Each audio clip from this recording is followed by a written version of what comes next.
কেন যে এদেরকে গিফট দিতে আসি কে জানে, এদের ডিম্যান্ড দিন দিন বেড়েই চলেছে। এক বাচ্চা লিখেছে, আমার একটা আইফোন 17 প্রো ম্যাক্স চাই। ওরে পাজি, তোর বাপের বয়সী আমি, আমার নিজের কাছেই ভাঙা নোকিয়া 1100, আর তোকে আমি কি করে আইফোন দেব? টাকা থাকলে তো আমি নিজে কিনবো নাকি? আরেকজন লিখেছে, আমার একটা গার্লফ্রেন্ড চাই। ওরে হতভাগা, আমি কি ঘটক নাকি আমি গিফট দিই, লাভগুরু না।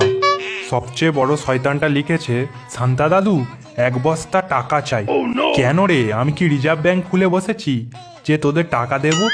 আরেকজন লিখেছে, পড়াশোনা না করেই যেন পরীক্ষায় ফার্স্ট হই। আমার এই বেলটা খুলে এমন চাপ গাবো না, তখন বুঝতে পারবি।